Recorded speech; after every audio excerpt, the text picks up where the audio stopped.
जो व्यक्ति ईश्वर को पकड़ लेता है उसे फिर और की चीज किसी की पकड़ने की जरूरत नहीं पड़ती।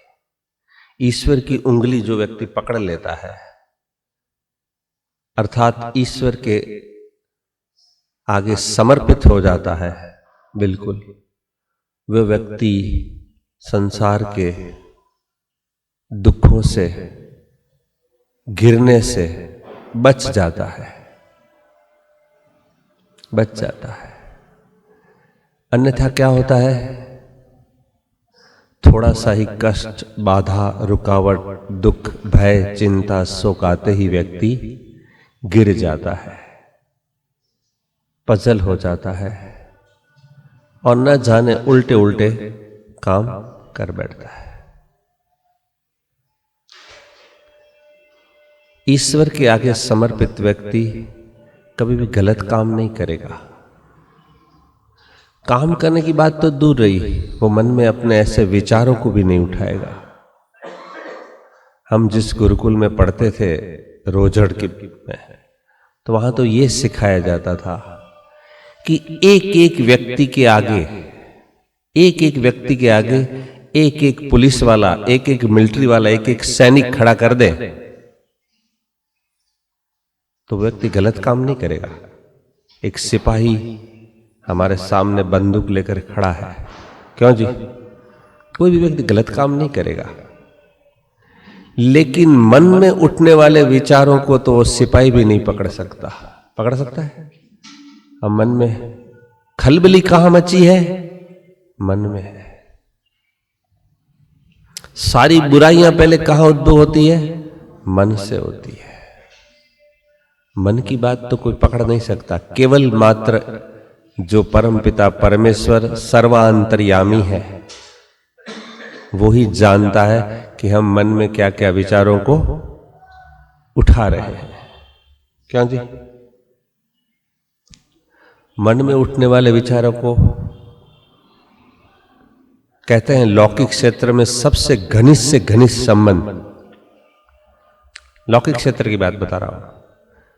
लौकिक क्षेत्र में सबसे घनिष्ठ संबंध किसका होता है? आपस में परस्पर। हाँ, माता जी ने बिल्कुल ठीक कहा। लौकिक क्षेत्र में सबसे घनिष्ठ से घनिष्ठ संबंध अगर किसका है तो वो पति पत्नी का होता है। बिल्कुल निकटतम घनिष्ठ से घनिष्ठ संबंध पति पत्नी का होता है। सारी बातों की जानकारी होती है, लेकिन पति क्या विचार उठाता है और पत्नी क्या विचारों को उठाती है वो भी पकड़ नहीं सकते।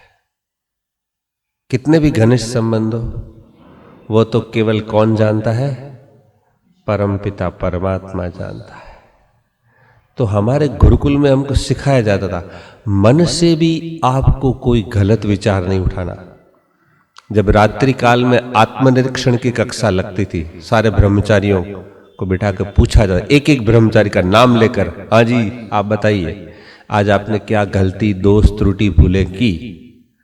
तो स्थूल रूप से बाह्य गलतियां तो कोई बता देता है कि आज मैंने ये किया, ये गलत किया, मैं समय पर कक्षा में नहीं पहुंचा, या मैंने आज पाठ याद नहीं किया, स्वाध्याय नहीं कर पाया, या और कार्य में मैंने बाधा हुई। वो मोटी मोटी जो बाह्य गलतियां। लेकिन जब मैं पहले दूसरे सत्र में जो बड़े बड़े अच्छे ब्रह्मचारी मन से उठने वाले विचारों को भी बताते थे कि आज मैंने ये वृत्ति उठा ली, आज मैंने ये कर दिया, आज मैंने ये किया। अपने मन में उठने वाले प्रतिकूल विचारों को भी वो गुरु जी के समक्ष बताते थे कि आज मैंने मन से ये वृत्ति उठाई, आज मैंने ये गलत काम किया। बताइए कितनी सूक्ष्मता से। वो सिपाही भी नहीं पकड़ सकता। एक एक व्यक्ति के आगे कितना ही पैरा रख दो आप, क्यों जी, उठा सकता है? तो कहने का तात्पर्य क्या है? वो सर्व अंतर्यामी हमारे सब कुछ को जानता है।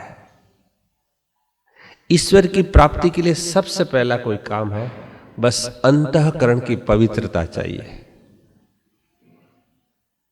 ये सबसे पहली आवश्यक शर्त है।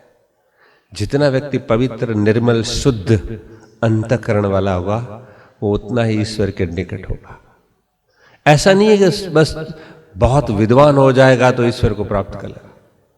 विद्वता एक अलग चीज है, अच्छी बात है जानना, लेकिन केवल मात्र विद्वान हो जाने से ईश्वर नहीं मिलेगा। अंतःकरण की शुद्धि चाहिए पहले, निष्ठा, समर्पण ईश्वर को, ये मुख्य चीज है। अहिंसा की परिभाषा बताई गई, ये तो मैं आपको उपासना कर रहा हूं, उसके पहले 2 अंग यम और नियम है। और यम और नियम कितने हैं? 5 यम है और 5 नियम है। अब सबसे पहला क्या है? अहिंसा है ना? अहिंसा की परिभाषा क्या है पता है आपको?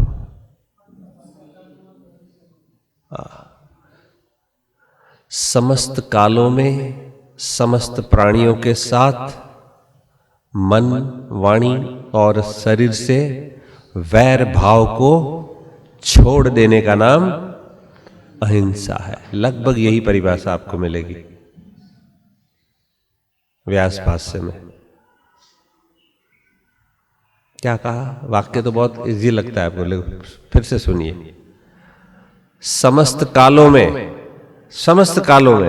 आज कल परसों नहीं, every time every day, any time any day, समस्त कालों में समस्त प्राणियों के साथ,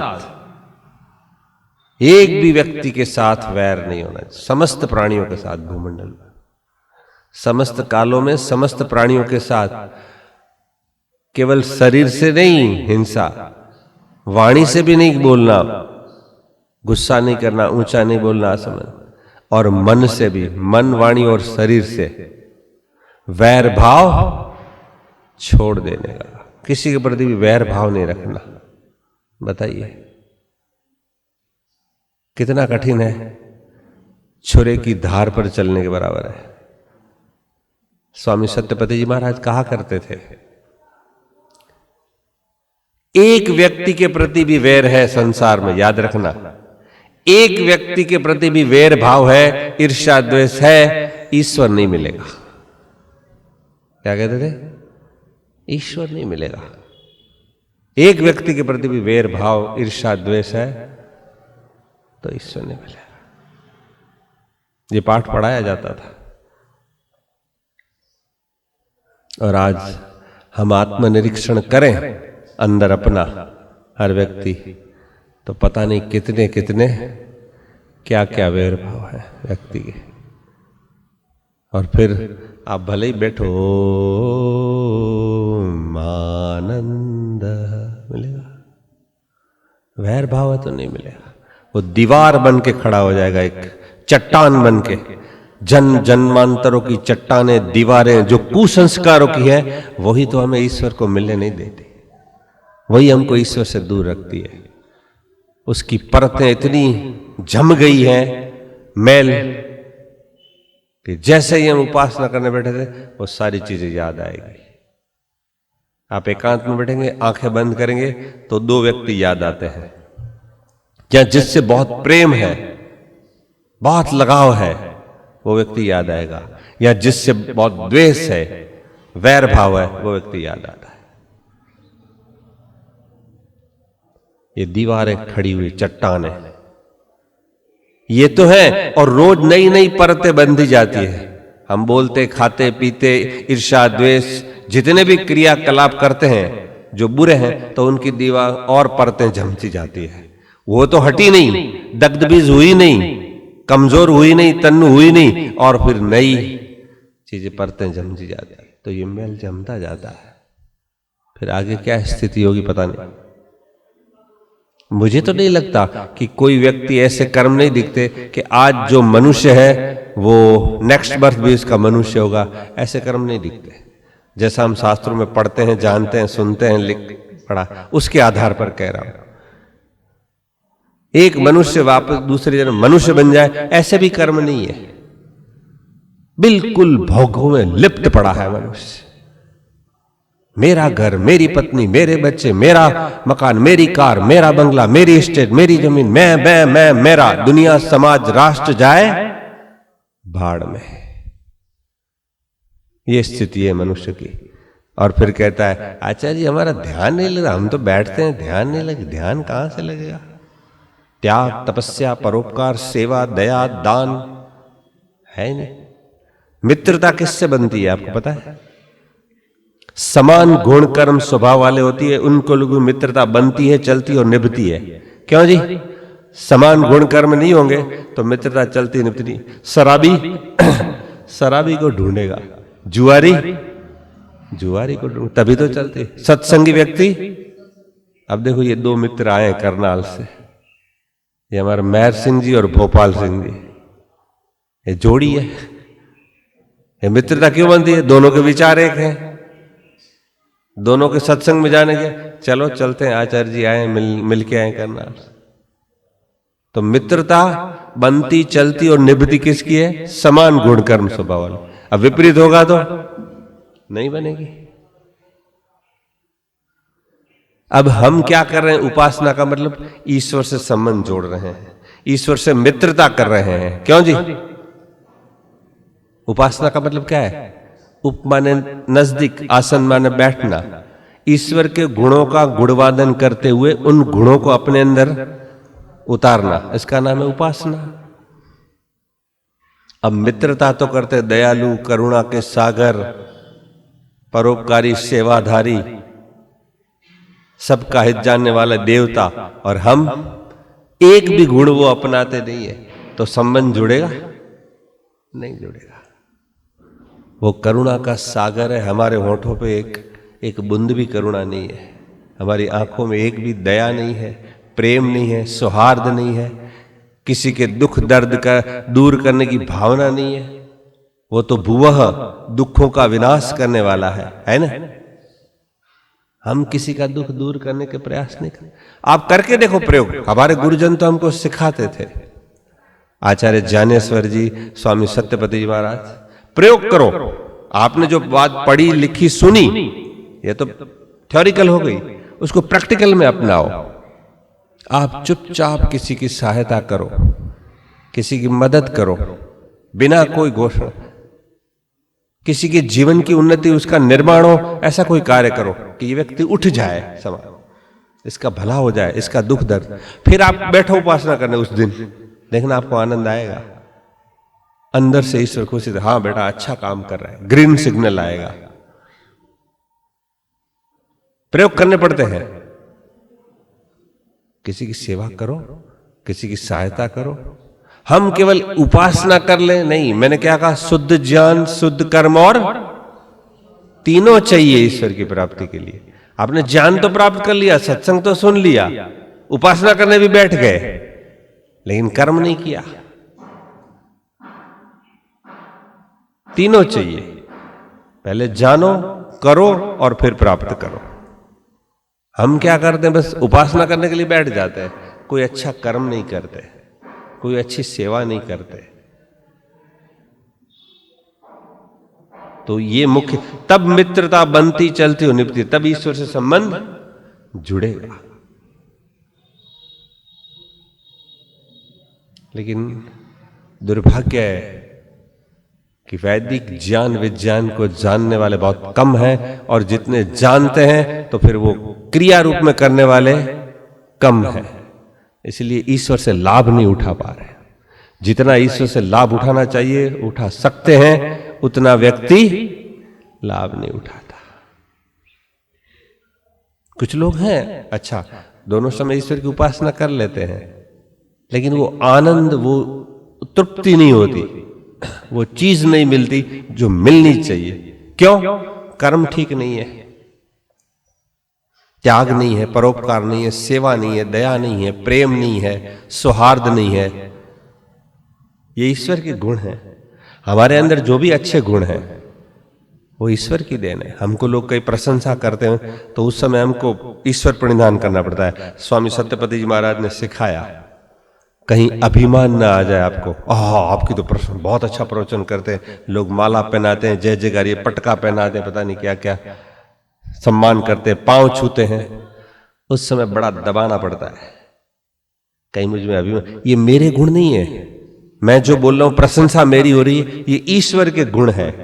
क्या है? गॉड गिफ्ट है, कहते हैं ना, गॉड गिफ्ट है ये ईश्वर ने दिया है, ये ईश्वर के गुण है। व्यक्ति कहां से कहां पहुंच जाता है। हमने भी कल्पना नहीं की थी कि कभी हम ऐसे प्रवक्ता बन जाएंगे, विद्वान बन जाएंगे और आर्य समाज का प्रचार करेंगे। हम भी ऐसे बैठते थे आपकी तरह कुर्सी में, यहां से यहां आ गए। ये तो ईश्वर की कृपा हुई और अच्छे गुरुजन मिल गए हमको। ये हमारा सौभाग्य था कि अच्छे गुरुजन हमको मिल गए, अच्छी पढ़ाई लिखाई कर ली। ऐसे गुरुजन नहीं मिलते तो हो सकता है हम यहां ना भी पहुंचे हो। गुरुजनों ने केवल पाठ नहीं पढ़ाया, लेकिन हमको अवसर भी दिया, सिखाया। एक छोटे बच्चे को कैसे उंगली पकड़ कर ले जाते हैं, चल बेटा ये कर, चल बेटा, ऐसे सिखाया, पढ़ाया, दुनियादारी की बातें सिखाई, छोटी छोटी बातें सिखाते थे। कल आचार्य जी बता रहे हैं, छोटी छोटी बातें हमको सिखाते थे और सिखाने का तरीका अलग था। भाई किसी के घर में जाओ, किसी के साथ रहो, कैसे उठना बैठना, व्यवहार करना, बोलना करना, किस प्रकार की भाषा, कैसे उठना, कपड़े पहनना, क्या करना क्या नहीं करना, सब सिखाते थे। इसका परिणाम हुआ हमारा सौभाग्य कि हम यहां से यहां आ गए। धन्यवाद करते हैं हम उनका। तो कहने का तात्पर्य क्या है? हम केवल ऊपर ऊपर से केवल ज्ञान प्राप्त कर लेते हैं, उपासना भी कर लेते हैं, लेकिन कर्म ठीक नहीं है तो हम इस क्षेत्र में सफल नहीं हुए। सफलता के लिए तीनों आवश्यक है, शुद्ध ज्ञान, शुद्ध कर्म और शुद्ध उपासना। तीनों की आवश्यकता है। हम तीनों को समायोजन करके तीनों को मिलाएंगे, तब जाके हम एक क्षेत्र में सफल हो सकते हैं। उपासना भी मैंने करवाई आपको, ज्ञान तो हम दे रहे हैं 6 दिन से, बांट रहे हैं आपको, पढ़ा रहे हैं, उपासना भी करवा रहा हूं, बस कर्म तो अब आपको करना है। तो तीनों ठीक हो जाएंगे तो आप निश्चित रूप से ईश्वर की प्राप्ति कर सकते हैं। मेरा निवेदन है, केवल सुनने के लिए नहीं होता है, तद्वत आचरण के लिए होता है। सुनना तो एक पार्ट है, 1/4 है। ज्ञान प्राप्ति में केवल अच्छी प्रकार एकाग्रता पूर्वक सुनना,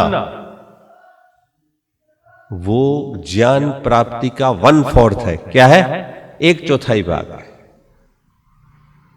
केवल सुनना नहीं है, चिंतन करना, मनन करना, निधिध्यासन करना और साक्षात्कार करना।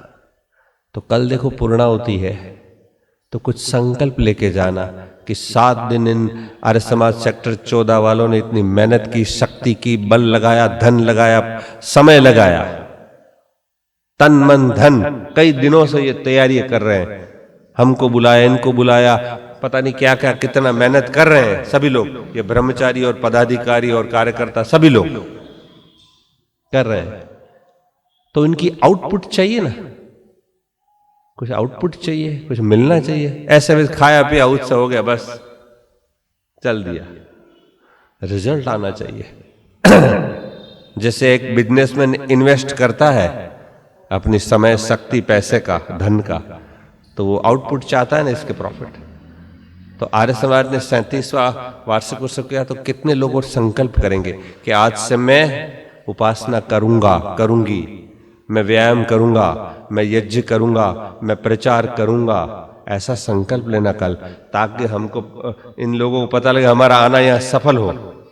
हम सुने तो ऐसा लगे कि हाँ भाई, हमने यहाँ 7 दिन सुनाया, पढ़ाया, लिखाया, तो कुछ रिजल्ट आ रहा है, कुछ परिणाम आ रहा है इसका।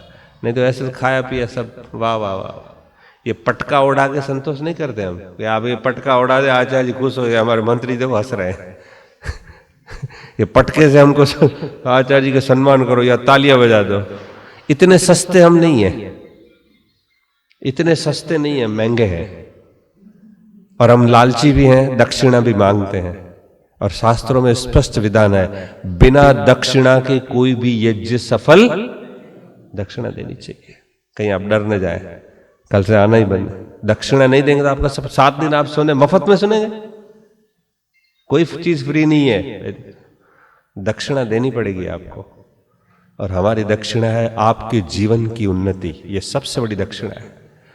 हम सुने, कोई फोन करे मंत्री जी या आप में से कोई आपने यहाँ सत्संग किया 7 दिन, मेरे जीवन में तो ये परिवर्तन आ गया, आज तो मैं ये करती हूं, अब तो हम ये करते हैं, उस दिन से मैंने ये संकल्प लिया। तो हम सुनेंगे हमारे बैंक अकाउंट में डिपॉजिट 1 लाख रुपए आ गया। इतनी खुशी मिलेगी हमको। एक व्यक्ति को विदिन 1 घंटे में 1 लाख रुपए आ जाए तो कितनी खुशी मिलती है ना। हम सुने कि आपके प्रवचन सुन के हमारे जीवन में ये परिवर्तन आया, तो हम समझेंगे हमारे बैंक अकाउंट में डिपॉजिट हो गई, आरटीजीएस हो गया। तो ये दक्षिणा है। केवल पटका बना के ताली देके इतना सस्ते हम नहीं है, हमको चाहिए। हम भी भिक्षा मांग लेते हैं दक्षिणा, लेकिन ये दक्षिणा आपके जीवन की उन्नति, आपके जीवन में कुछ परिवर्तन, कुछ चेंजेस, कोई टर्निंग पॉइंट आना चाहिए। इतने खाया पिया सब यही काम करना है तो फिर ठीक है ना। तो संकल्प लेता है वही साधक है, याद रखना। साधक वही है जो संकल्प के साथ चलता है। खाली ऐसे ही चलता है, देखेंगे करेंगे, वो नहीं। साधक वही जो संकल्प करता है, नहीं मैं ये करूंगा। देखो हमने संकल्प किया यहां, तो संकल्प करके चलना है। 100 से अधिक देशों में देखा जाने वाला, सर्वाधिक लोकप्रिय और सबसे अधिक फॉलोअर्स के साथ पूरी दुनिया में आर्य समाज के विचारों का प्रचार करने वाला एकमात्र चैनल वैदिक प्रचार।